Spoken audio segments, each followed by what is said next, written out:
위치가 하는 자기 기술, 관계 기술, 거기서 이제 배운 걸 모아서 가족끼리 모여서 잘 사는 방법, 그걸 다루는 이제 시간이 있습니다. 첫 번째 이제 생활 기술을 한번 살펴볼 텐데, 사실 이제 우리가 부모님 눈에 거슬리는 아이들의 사소한 행동이 되게 많은 것 같아요. 그렇죠? 그래서 일상을 살다 보면, 야, 좀 말 좀 들어라. 또 이것저것 이제 사사건건 이제 부모님이 간섭하거나 개입하게 되는 일들이 많은데, 사실 그때마다 부모님들이 잔소리 하시면서 아주 준비된 어떤 아이의 교육적인 어떤 그런 그 성장을 위해서 준비된 잔소리가 아닌 것 같아요. 그리고 잔소리를 하고 나면 기분이 안 좋죠? 잔소리하지 말아야지 이제 뭐 이렇게 이제 또 가게 되는데, 결국 잔소리를 이제 하면서 근데 그 잔소리가 통할까요, 안 통할까요? 뭐 통할 거면 잔소리를 안 했죠. 그렇죠. 그러다 보면 결국 이제 부모가 원하는 대로 상당히 어떻게 보면 다분히 폭력적인 이런 이제 결론이 납니다. 스마트폰 압수야! 바로 채가거나. 저도 어제 우리 딸내미 패드에 펜 압수야, 네 할일 끝날 때까지 끝나고서 받아 이렇게 했는데. 저도 이전에 보면 그분이 원래 이제 성격이 좀 급한 분이긴 한데 아이 스마트폰 3번인가 보냈더라고요. 던져가지고. 집어 던져가지고. 그 마음은 알 것 같아요. 그 마음. 네. 던지고 싶은 마음은. 자, 우리는 이 문제를 이제 어떻게 갔냐면, 사람은 타고나면서 이제 물론 이제 천사 같은 마음도 있지만 아직까지 양육 이전 단계 원수성도 있잖아요, 그렇죠? 그게 어떻게 그렇게 자연스러운 모습인데. 자연스럽죠. 그렇죠? 이제 이건 우리가 부모가 아이를 낳아서 돌보면서 그리고 가족이 함께 살면서 사람 됨됨이 하나하나 이렇게 만들어가는 과정으로 이렇게 해석을 하는 게 맞는 것 같아요. 타고난 또 본능과 충동과 감정과 그런 것들이 있다면 그것이 자연스럽긴 하지만 그걸로는 함께 살기에는 그렇죠. 부딪히는 것들이 있기 때문에 그런 것을 좀 다듬고 더 발전시키고 그것이 더 그렇죠. 인간답게 살아가는. 예전에 보면 이제 그런 것들이 어릴 때는 사실 손을 많이 탄다 그러잖아요. 이런저런 어른들이 많이 돌보기도 하고 또 조금만 지나도 마을에 골목에 친구들이 있잖아요. 그렇죠. 거기서도 이제 여러 가지 다양한 경험을 통해서 자연스럽게 이렇게 성장하는 그런 것들을 기대할 수 있었는데 지금은 아시다시피 그럴 기회가 별로 없죠. 그래서 결국 이제 가정의 부모님이 사실은 우리 아이가 사회에 나가서 당당한 성인으로서 인정받고 살아가려면 특히 이제 그런 타고난 어떤 본능들이 잘 다듬어져서 훌륭한 사람을 성장할 수 있는 그런 이제 노력들을 해야 된다. 뭐 이런 생각 안 하시는 부모님은 없을 것 같아요. 그래서 요즘이 더 그 어떤 때보다 자녀 양육에 대한 필요가 높아지는 이유죠. 자, 그럼 저희가 이제 선택한 방법은 이전 시간에도 소개했던 1, 2, 3 매직과 그다음에 물음표. 잠깐 설명해 주실래요? 자녀가 5이다 보니까 양육에 필요한 지식과 능력이 더 필요했던 것 같아요. 그래서 다양한 공부를 했는데 부모 역할 훈련, 액티브 패런팅, 커넥티드 패런팅, 그리고 1, 2, 3 매직, 또 파지티브 디스플린, 긍정 훈육이라고 하는 여러 개를 했지만 그 중에서도 5개 정도는 좀 많이 공부를 했고 강사 자격증도 2개를 가지고 있고 책도 2권을 번역을 했어요. 그래서 1, 2, 3 매직이 또 어린아이들하고 하기에 좋은 부분들이 있어요. 그래서 오늘 생활기술과 관련해서 1, 2, 3 매직을 좀 더 활용을 하고 그것만이 아니라 여러 좋은 양육법들 그리고 제가 실천해 봤던 것들을 중심으로 이야기를 해보려고 합니다. 원래 이런 것들이 사실은 우리나라에서는 뭐 예를 들면 예전에 뭐 소학이라든지 여러 가지 한문 책으로도 있었어요, 그죠? 근데 이제 그게 이제 현재 어떤 그런 이제 문명에 맞지 않기 때문에 사실 지금 말씀하신 것처럼 이미 가족이 독립적이었고 그다음에 부모 역할이 강조됐던 외국에서 개발된 이론을 가지고 와서 중요한 것은 그걸 그대로 해서 잘 안 되는데 선생님께서 이제 오랫동안 경험을 통해서 다듬어진 내용들을 담았기 때문에 여러분들 조금만 노력하시면 누가 보더라도 참 제 아이 참 반듯하네. 아이가 말도 행동도 그런 아이를 키우는데 크게 도움이 되실 거라고 믿습니다. 그래서 제가 아이들을 키운 것도 있고 또 20년 동안 교사 생활하면서 학부모님들 상담 많이 하죠. 그러면서 드렸던 조언들이나 또 그분들이 해주셨던 이야기들, 그래서 좀 실용적으로 모아봤습니다. 그리고 이게 실용적이지만 또 심리학을 기반으로 하고 있기 때문에 또 효과도 좋고 어렵지도 않고 도움이 되리라 생각합니다. 네. 안녕하세요. 안녕하세요. 네, 오늘도 다시 만났는데 네. 지난 한 주 어떻게 지내셨는지 궁금합니다. 잘 지냈어요. 잘 지냈어요. 별일 없이, 사실 양육도 별일 없이 잘 지내는 게 참 좋아요. 뭐 이것저것 자꾸 일들이 생겨서 이거 어떻게 해요 저거보다 글쎄요 뭐 그냥 뭐 잘 지낸 것 같은데 잘 지내고 있다라는 네. 그런 증거라고 생각을 합니다. 자, 오늘은 생활기술이에요. 가족기술이어서 생활기술인데 자녀에게 생활에 필요한 기술들을 가르쳐주는 기술입니다. 좋은 습관을 기르는 기술이라고 할 수가 있습니다. 한번 볼게요. 네, 양육법의 기본을 알아야 돼요. 그래야지 그걸 바탕으로 양육 기술도 잘 쓸 수 있는데, 전제는 같이 한번 읽어볼까요? 완벽한 부모와 자녀는 없다. 함께 성장하고 있다. 이 말을 보니까 어떠세요? 하나는 없어요. 완벽한 부모 없어요. 자녀도 완벽할 수 없어요. 그냥 성장하고 있을 뿐인 거죠. 그래서 이거를 깔아놔야 됩니다. 그래서 내가 완벽한 부모여야 해라는 강박을 내려놔야 되고, 내 자녀가 완벽한 아이여야 해라는 강박도 내려놔야지 있는 그대로 나를 받아들이고 있는 그대로 자녀를 받아들일 수 있게 되는 거예요. 그래서 여기서부터 시작하는 거예요. 자, 두 번째는 한번 읽어주시겠어요? 아이들은 원래 그렇다. 성장을 돕는 게 부모 역할이다. 쟤 왜 저러니 진짜 짜증난다 이게 아니라 원래 저런 거야. 이 발달 과정에서 그 시기에 저러는 거는 자연스러운 거고 잘하는 것이 대단한 거야. 그래서 원래 저렇다. 그 아이들이 자신을 조절하고 좀 더 따뜻하게 세상을 살아가고 더 능력을 발휘할 수 있도록 돕는 게 부모의 역할, 그리고 또 선생님의 역할이죠. 그래서 두 번째 보니까 어떠세요? 근데 이 원래 아이들은 원래 그렇다라는 걸 알면서도 그 자극되는 아이의 상황을 보면 그렇게 생각이 안 되고 이제 내 습대로 그냥 자동 반사로 나가잖아요.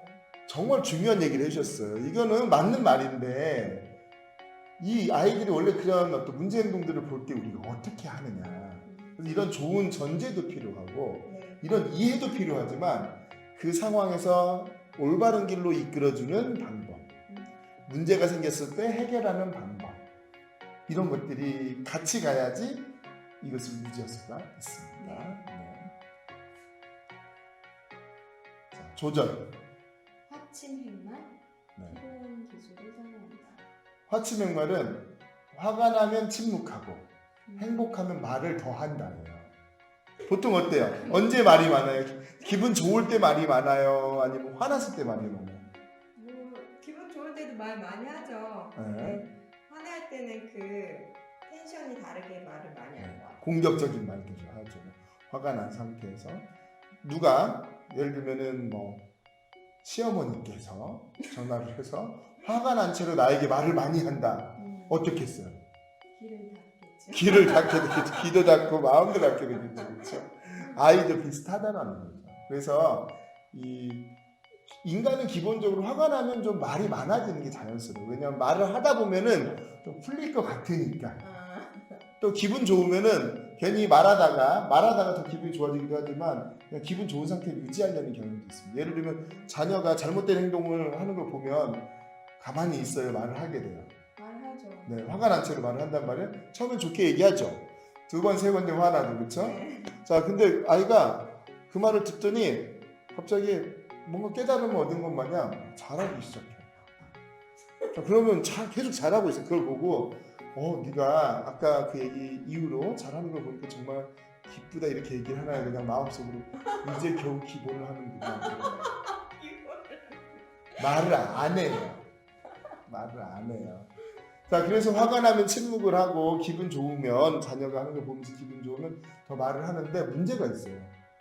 화가 나서 침묵을 했는데 침묵한다고 문제가 해결되는 게 아닌 게 문제예요. 맞아요. 그때 필요한 기술을 사용하라는 거예요. 좋은 마음, 아이들 이해하는 것도 중요해요. 그게 시작이에요. 그런데 그 다음 중요한 것은 화가 났을 때 내 화를 조절하고 기술을 사용한다. 그래서 아이도 자신의 삶을 조절할 수 있도록 자기 조절력을 키워준다. 이제 그 얘기가 나옵니다. 기회 읽어볼까요? 자녀가 감정과 행동을 조절할 수 있는 기회를 준다. 자, 아이에게 이거 해, 하지 마라고 얘기를 하기보다는 지금 네가 해야 될 것이 무엇인가 그걸 알아차리게 하고 스스로 조절할 수 있도록 해요. 그리고 이 아이가 잘했어. 그럼 어떻게 해요? 자녀의 성장을 기뻐하고 격려한다.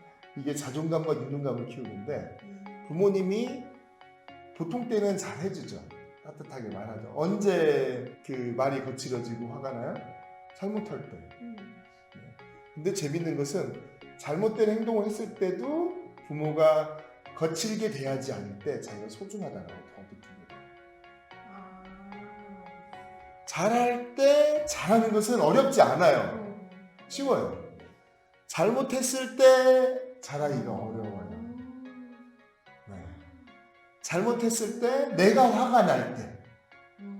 그래서 화가 났을 때 침묵하고 화를 조절한 다음에 기술을 사용을 한다는 겁니다. 그러면 이 아이가 공격적으로 받아들이지 않게 되면서 좀 더 내가 소중하게 여겨지고 있다. 잘못한 순간조차도. 그리고 뭔가를 잘 해냈을 때 기뻐하는 말을 해주면 내가 유능하다라고 느끼게 됩니다. 아주 중요한 법칙이에요. 그래서 양육법의 기본이라 좀 자세하게 설명을 드렸는데 5가지 그 이야기를 나눠보니까 어떠세요? 궁금한 게요. 네. 화날 때 침묵하라고 하셨잖아요. 네.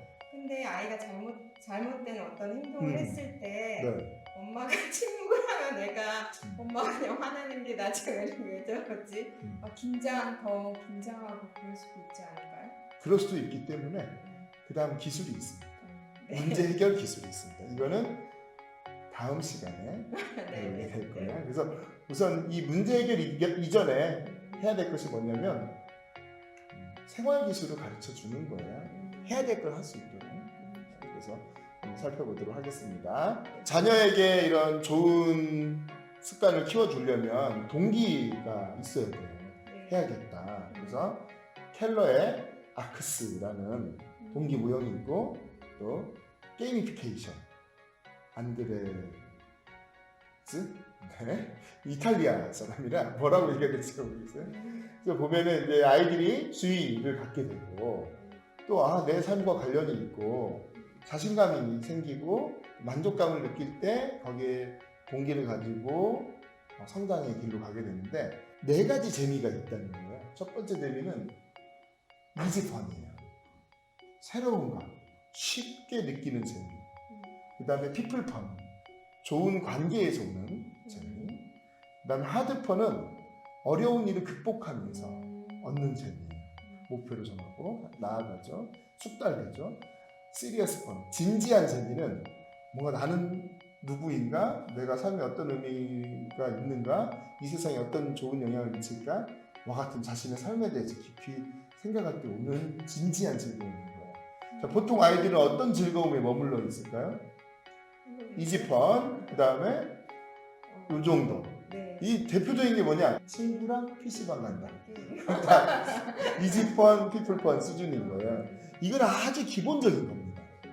거의 모든 사람들이 다 갖고 있어요. 그런데 이 하드펀과 시리어스펀은 개인적인 경험을 통해서 얻게 되기도 하지만 좀 뭔가 이끌어주고 도와주는 사람이 있을 때. 그래서 아이가 나 이거 좋은 거 하다가 나 싫어 그러면 이런 즐거움도 있다. 또 이런 즐거움도 있다라고 이야기를 해줄 수 있다면 아이가 가능성이 더 커지게 된다고 생각하시면 되겠습니다. 어떠세요? 이 4가지 재미가 있다라는 것을 보니까 저조차도 네. 여기 이지펀, 피플펀 이쪽에 많이 와 있지. 네. 뭐 이런 거를 그냥 회사에서 일할 때 네. 이거는 그냥 혼자 좀 부정적인 생각을 하면서 나의 삶의 의미를 삶을 뭔가 돌아볼 때. 이렇게 돌아볼 때 이렇게 많이 사용하는 것 같아요. 그래서 아이들도 이 두 가지 재미를 많이 느끼거든요. 그래서 요런 재미와 요런 재미를 느낄 수 있으면 좋겠다. 부모님도 마찬가지고요. 네. 그래서 그런 재미에 대한 이야기를 해봤고요. 습관을 만드는 기술 4단계입니다. 첫 번째가 잘 가르쳐야 돼요. 그 다음 가르쳤더니 얘가 배운 거를 해요. 그럼 기분이 어때요? 뿌듯하죠. 그때 격려하는 겁니다. 격려가 encouragement. 그래서 용기를 불어넣다, 힘을 북돋아주다 이런 의미가 있어요. 그래서 이 아이가 하는 걸 보고 기뻐하고 기대하고 네가 이것을 스스로 하는 걸 보고 너무 기쁘다, 자랑스럽다 이렇게 안아주고 이런 칭찬과 격려를 하면 아이가 그거를 다음에 어떻게 하겠어요? 더 하게 되는 경향이 있습니다. 이거는 가르쳐서 제대로 했을 때. 안 했어요. 하기로 한 거 안 해요, 애들이. 대부분 안 한단 말이에요. 그럼 어떻게 해야 되겠어요?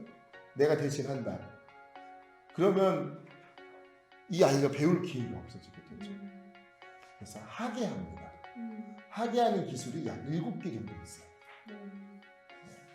자, 근데 그 7개나 있다는 거는 하게 하는 게 쉽다는 의미일까요? 어렵다는 의미일까요? 어렵다는 의미예요. 어렵기 때문에 이 7단계가 있는 데서 1단계 써보고 안 되면 2단계 써보고 안 되면 3단계 써보고 다 4단계, 5단계, 6단계, 7단계 이렇게 써보는 거예요. 갈수록 좀 더 힘이 있어요. 약간 순서와 상관없이 뒤에 걸 먼저 쓰기도 하는데 근데 하면서 얘가 짜증을 내거나 화를 내거나 아니면 뭐 안 하겠다 이렇게 하는 문제 행동을 해버려요. 그럴 수 있을 것 같아요. 그때 문제 행동을 해결하는 기술들도 있습니다. 그게 다음 다루게 될 거고 오늘은 여기까지 세 가지를 한번 살펴보도록 하겠습니다. 자, 첫 번째 가르치기는 필요한 습관 하나를 정해서 하나하나 가르치고 도와주는 거예요. 첫 번째는 설명을 해요. 이건 어떤 거다. 두 번째는 시범을 보여줘요. 이렇게 하는 거야. 한번 해볼래? 실습을 시키죠, 그렇죠? 그다음 역할극이에요. 자, 지금 이 상황이야. 뭘 해야 되지? 그래, 그럼 한번 해볼까? 그래, 잘했어. 그럼 토의하는 거예요. 자, 이 상황에서 이렇게 해보니까 또 연습해보니까 어떠니?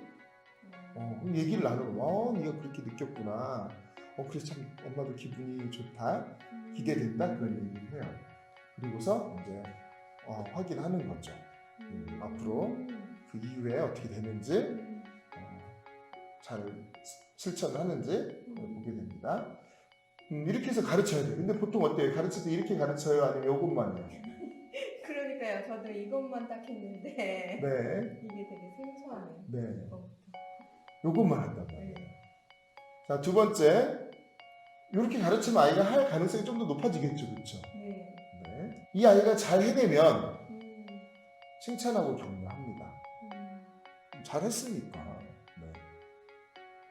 그러면 이걸 하면 부모님이 좋아하시고 나도 기분 좋고 그러면서 강화가 되겠죠. 자, 근데 안 해요. 해야 되는데 스스로 안 했을 때 쓰는 방법 7가지예요. 첫 번째가 알아차리고 선택하게 하는 겁니다. 예를 들어서 아침 습관에 일어나는 것을 가르친다라고 했을 때 먼저 아침에 일어나는 거에 대해서 가르치고 환경을 조성해 주죠. 그렇죠? 이런 어떻게 해야 되냐, 이럴 때 어떻게 해야 되겠냐 이렇게 이야기도 하고 해본 다음에 아침에 종이 울렸는데 애가 일어나요. 그러면 엄마가 일어날 시간이야 했는데 잠시 후에 이렇게 챙겨서 일어나요. 그럼 너무 예쁘다, 뭐 좋다, 오늘 하루 잘 지내? 이렇게 하면 되는데 안 일어나 얘가. 하게 해야죠. 첫 번째 방법이 뭐냐? 선택하게 하는 거야. 유진아, 지금 일어날 시간이야 라고 얘기를 해주는 거야. 왜냐면 알고 있어도 못할 수 있거든, 생각이 안 나서. 그래서 알았어요 이렇게 됐어. 그리고 일어나면 다시 뭐 하면 돼요? 칭찬과 격려하면 돼요. 근데 안 일어나. 좋게 말했더니 안 일어난다. 그러면 어떻게 해요? 유진아, 지금 일어나요. 담담하게 말해요. 담담하게. 짧고 담담하게 말할수록 좋습니다. 화내지 않고 짧게 말하는 게 좋아요. 유진아, 너 약속한 게 어젠데 하루도 안 돼서 이렇게 안 지키고 그러면 엄마가 어쩌고 저쩌고 그러면 진짜 이렇게 된단 말이에요. 담담하게 얘기를 합니다. 자, 근데 또 안 일어난다 라고 하면 뭐 타이머나 뭐 이런 자연적 결과나 용돈깎기나 그런 생활적분표, 응용 카운팅 이런 거 사용하는데 보통은 일어나는 거의 경우에는 뭐 이런 거 써도 돼요. 응용 카운팅은 뭐냐? 숫자를 세는 겁니다. 셋셀 동안 일어나세요. 하나, 둘, 셋. 이렇게. 근데 너무 빠르다고 생각이 되면 타이머를 맞춰놓고 타이머로 일어나는 걸 가르치는 것도 좋습니다. 근데 자연적 결과를 경험하게 한다도 있어요. 뭐냐면 그래, 그러면 나는 너를 일어날 수 있도록 도와줄 만큼 도와줬는데 네가 일어나지 않으면 그 결과를 그냥 경험하는 거죠. 아침에 굶을 거는 지각해도 그대로 줍니다.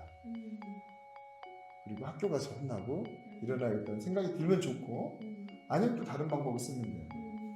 용돈 깎기. 예를 들어서 태워다 줘야 되는 상황이 됐다. 뭐 스쿨버스를 못 탄다든지 늦었다든지 그러면 등교시켜줘요. 그리고 나는 너의 택시기사가 아니다. 그렇기 때문에 차비를 받아야겠다. 반액을 달라 하는 거예요. 네가 늦게 일어나서 제때 가지 못했을 때 내가 하지 않아도 될 일을 하게 됐을 때 그거에 대해서 너도 책임을 져야 된다. 엄마의 삶에 어떤 다른 것들이 일어나게 한 거니까. 생활점검표는 일주일치 이렇게 해놓고 일어날 때마다 이렇게 체크해서 이것을 일주일 동안 다 하면 아이스크림 파티를 한다든지 불고기를 굽는다든지 그런 좀 즐거운 시간을 좀 갖자. 이런 식으로 점검표를 이용을 합니다. 이런 방법들이 있어요. 자, 보통 어떻게 했었죠? 우선 가르치는 거는 설명만 했다. 네, 설명만 했고 네. 빨리 일어나. 한 번, 두 번, 네, 빨리 일어나. 세 번. 세 번 하고 세 번까지는 좋게 얘기한다. 네. 네. 그 다음에는 이제 소리 지르기로. 네, 소리 지르고 그래도 안 일어나면 흔들어서 깨우고. 그리고 네. 그렇습니다. 이게 하게 하는 7가지 방법이에요. 그래서 꼭 뭐 이 순서대로 해야만 하는 건 아니지만 이런 여러 가지 방법들을 사용할 수 있다. 그러고도 안 된다라고 하면 이제 다른 방법도 쓸 수 있어요. 근데 얘가 막 짜증내고 화낸다면 이제 카운팅이라고 하는 이거는 다음 시간에 배우도록 하겠습니다. 타임아웃도 그리고 문제기억 회의도 다음 시간에 살펴보도록 하겠습니다. 그래서 가르쳐줘야 할 것들이 기본은 5가지. 더 많이 있지만 또 어린 아이들에게 특히 필요한 게 아침에 일어나는 습관을 가르쳐줘야 돼요. 그리고 자기 방을 정리하는, 자기가 논 것을 정리하는 습관. 예를 들면 아이들이 놀았을 때 장난감들이 널브러져 있잖아요. 그게 잘 치웠어요, 안 치웠어요? 안 치웠죠. 그러면 이제 알려줍니다. 치우는 방법을 알려줘요. 설명하고 치우는 거 이렇게 보여준 다음에 실습시키고 역할극 해보고 이렇게 해보니까 어떤 얘기를 하고 이제 마지막 확인을 한 다음에 그 다음에 애가 시간 돼서 하면 칭찬하고 격려해요. 안 하면 하게 하는 거죠. 유진아, 지금 장난감을 치워야 할 시간이야. 그러고 있으면 알았어요 해서 하면은 어이구 잘한다 이러면 돼요. 안 해요. 버티고 또 딴 거예요. 그러면 유진아, 장난감 응? 이 정도 그러면 해야 될 것 같죠, 그쵸? 또는 타이머를 두고 아예 한 10분 전에 8시 반에 치워야 된다고 하면 8시 20분 정도에 타이머 10분 후에 정리하는 시간을 맞춰야 돼. 10분 맞춰둘 테니까 지금 놀던 거 정리해서 이때까지 끝내렴 라고 타이머를 줘요. 그럼 얘가 시간을 잘 관리해서 할까요? 아니면 그냥 계속 놀까요? 아니, 소리가 들리니까 할 것 같아요. 네, 계속 놀다가 타이머 울리면 아이고 야 일어나가지고 하게 되는 거예요. 왜? 이때 하기로 했기 때문에. 그러면 대단히 훌륭하죠. 그렇죠? 자연적 결과나 용돈깎기로 보면은 아주 이게 효과적인데요. 8시 반이 되면 엄마는 치워야겠어. 근데 네가 안 치웠어. 그럼 내가 치울게. 대신 내가 하지 않아도 돼. 네가 한 것에 대해서 네가 용돈으로 엄마에게 보상을 해달라. 내가 해주마. 자, 그러고서 시간 됐네. 엄마가 치우러 가야겠다. 이러면 이제 어떻게 하겠어요? 내가 치울게. 내가 치울게 엄마가 되는 거예요. 특히 지금 제가 소개해드리는 거는 이제 어린이 네. 양육 방식이고요. 뭐 그래도 중학생도 보면 어린이 같은 면이 많이 있어서 같이 사용할 수 있는 방법들도 있고 중학생들은 문제 해결 기술의 회의의 기술들을 활용하면 좋아요. 좀 더 자율성이 더 필요하기 때문에 그런 방법들을 쓸 수가 있습니다. 그래서 이렇게 한 5가지 그리고 아까 회의할 때 가르칠 때 이게 뭐다, 왜 한다, 어떻게 한다 해봐야 되는 거예요. 아이들도 그냥 이거 해 하라면 하는 거야가 아니라 이게 뭐다, 이거 왜 한다, 이거 어떻게 한다를 설명해 주는 거예요. 그리고 실습을 해보고 역할극도 해보고 이것을 토의도 해보고 그래서 이제 아이가 잘 이해했는지 확인하고 그때 된다. 이렇게 해서 5가지 습관을 키워두면 평생 도움이 되는 그런 습관이라고 할 수 있겠습니다. 이렇게 해서 습관 기르기 기술 해봤는데 어떠세요? 아이한테 적용을 해보고 싶은데 아이가 중학생이라서 벌써 중학생이 됐어요. 네. 안타깝고 네. 근데 그 문제 기술 거기에서 네. 적용할 수 있는 게 있으면 해보고 싶어요. 네. 저 중학생 정도 되면 사실 이렇게까지 할 필요는 없어요. 도리어 문제 해결 기술에 있는 회의 기술이 더 도움이 될 수 있어요. 근데 만약에 이게 안 되어 있는 게 있다면 네. 지금이라도 좀 얘기를 해보는 것도 도움이 될 거라 생각해요. 평생 힘이 되는 기초 생활 습관. 네, 생활 속에서 아이가 좀 건강하고 바람직한 습관을 가지고 생활하면 네. 가정의 평화가 올라갈 것 같아요. 화도 들라고요. 그렇죠. 네. 자, 근데 이제 그때 꼭 중요한 게 하나 있습니다. 의도와 행위를 분리하라. 아침에 일찍 일어나기로 했어요, 아이가. 네. 근데 깨워도 안 일어나. 제가 그때마다 말씀드리는 게 있어요. 약속할 때는 멀쩡하지 약속한 거다. 그렇지. 근데 아침에는 잠이 해서 아직 안 깼어요. 안 멀쩡해. 멀쩡하지 않거든요. 그래서 특히나 부모님들이 아이가 뭐 예를 들면 말과 행동에서 뭔가 좀 안 좋은 게 있으면 되게 큰 걱정을 하시잖아요. 네. 저렇게 밖에 나가서 행동하면 나중에 어떻게 되지? 근데 그때 꼭 아까 우리가 이제 처음에 말씀드린 것처럼 이게 자연스러운 모습일 수 있고 근데 거기에 어떤 나쁜 의도가 있는 건 아니거든요. 네. 그렇죠? 그래서 그 어떤 행위를 바로잡을 수 있도록 습관 기술 배운 것들을 잘 적용하시면 도움이 될 것 같아요. 그리고 중요한 게 있어요. 저도 이제 아이들 클 때 갈등 많이 해봤는데 중요한 것은 가정의 질서가 있고요. 아이가 좋은 습관을 가지고 잘 생활할 때 본인도 편하고 가족도 편하다. 따라서 좀 말씀하신 것처럼 제대로 배울 수 있는 기회를 주고 그게 실제로 실행이 됐을 때 거기에 덤으로 칭찬 격려까지 주어진다면 아이도 좋은 습관을 결코 원하지 않을 이유가 없다라는 생각을 꼭 해보셨으면 좋을 것 같습니다. 자, 이제 마무리 스몰 액션 말씀해 주시죠. 네. 아이를 키우는 게 전투육아, 독박육아 뭐 이런 말들 많이 있지만 재밌어야 돼요. 그래서 아이들과 그냥 소소한 즐거움에서 오는 이지펀도 있고 막 사랑해요 이럴 때 하는 피플펀도 있지만 이 아이에게 좀 어려워하더라도 뭔가를 가르쳐주면서 이 아이가 성장하도록 도와주는 하드펀도 있다. 그리고 그 과정이 인간으로서 얼마나 가치 있는 게 시리어스 펀도 있다. 그래서 부모에게도 이런 재미가 필요하고 아이도 인생에서 그런 재미가 있다는 것을 알게 도와주는 것이 도움이 됩니다. 그리고 4단계의 습관 만들기 가르쳐줘야 돼요. 잘. 그 다음에 잘하면 격려해주면 돼요. 안 하면 하게 하면 돼요. 하게 하는 기술이 7가지가 있으니까 그러다가 문제가 생기면 문제 해결 기술을 다음 시간에 배워서 해보면 됩니다. 그래서 기본적인 5가지 습관을 해보고요. 만약에 더 필요한 것이 있다면 이야기를 나눠보고 하셔도 좋습니다. 우리가 아까 했던 게 아침에 일어나는 걸로 했는데 사실 청소년기 아이들은 아침잠이 많아요. 그냥 그렇죠. 그 시기가 뇌가 엄청 발달하고 있고 막 그러면서 이 잠을 좀 많이 필요로 하고 지진을 일으키고 있다. 네, 그리고 막 밤에 잠도 좀 잘 안 오고 막 이런저런 생각도 많고 그래요. 어린 아이들의 경우에는 도리어 아침에 잘 일어납니다. 왜? 9시 10시 되면은 실컷 놀다가 탁 셔터 내리고 그냥 탁 잠든다. 근데 애들이 곧 중고등학생들은 계속 문자도 해야지 카톡도 해야지 뭐 등등 이러다 보니까 아침잠이 좀 많은 거는 그냥 시기적으로 그런 시기다 이해하는 것이 부모와 자녀 사이의 평화에 도움이 됩니다. 저는 마지막으로 이런 말씀을 드리고 싶어요. 부모님들 공부 습관 이러면 눈이 번쩍 뜨시는 거예요. 네. 근데 문제는 그게 말씀하신 기본적인 생활 습관이 바탕이 되지 않으면 생활 습관 없이 공부 습관은 공부 습관 나오지 않아요. 그리고 생활 습관은 가능하면 어릴 때 해주는 게 좋아요.